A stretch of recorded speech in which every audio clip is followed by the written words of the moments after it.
കൂട്ടുകാരെ, CP ഫിറ്റിംഗ്സിന് ശേഷം നിങ്ങൾ ചെയ്ത പ്ലംബിങ്ങിന്റെ പ്രഷർ കാണിക്കാൻ പറ്റുമോ എന്ന് ചോദിച്ച പ്രിയപ്പെട്ട കൂട്ടുകാർക്ക് വേണ്ടിയാണ് കേട്ടോ. ഈ കാണുന്ന ഹാൻഡ് ഷവർ ഞാൻ ഓപ്പൺ ചെയ്യുകയാണ്.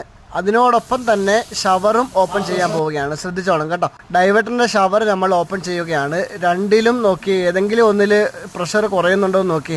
ഈ പ്രഷർ നമുക്ക് കിട്ടുന്നതിന് വേണ്ടി ചെയ്തിരിക്കുന്നത് ടാങ്കിൽ നിന്നും സെപ്പറേറ്റ് ലൈൻ ഇറക്കിയിട്ടാണ് ചെയ്തേക്കുന്നത് കേട്ടോ. ഗ്രൗണ്ട് ഫ്ലോറിന് 1.5 ഇഞ്ച്, ഫസ്റ്റ് ഫ്ലോറിന് 1.5 ഇഞ്ച്, അങ്ങനെയാണ് നമ്മൾ ഇറക്കിയിരിക്കുന്നത് കേട്ടോ. രണ്ടും കൂടി തമ്മിൽ ഒരു ലിങ്കും ഇല്ല. ഇപ്പോൾ ചില വീടുകളിൽ മോഡേൺ സിങ്ക് ഉണ്ട്, അതിനും സെപ്പറേറ്റ് ഒരു ലൈൻ ഇപ്പോൾ ഇറക്കുന്നുണ്ട്. അങ്ങനെ 3 ലൈനൊക്കെ ഇറക്കാറുണ്ട്. എന്നാലും നമ്മൾ ഗ്രൗണ്ട് ഫ്ലോറിനും ഫസ്റ്റ് ഫ്ലോറിനും സെപ്പറേറ്റ് ലൈൻ ഇറക്കിയാൽ നമുക്ക് അത്യാവശ്യം പ്രഷർ പമ്പ് ഇല്ലാതെ തന്നെ സെറ്റ് ചെയ്യാൻ പറ്റും. ഇത് നോക്കി, ഇത് 2ാമത്തെ നിലയാണ് ആ വീടിന്റെ. അവിടെയാണ് നമ്മൾ ഈ ഒരു പ്രഷർ എത്തിച്ചിരിക്കുന്നത് കേട്ടോ.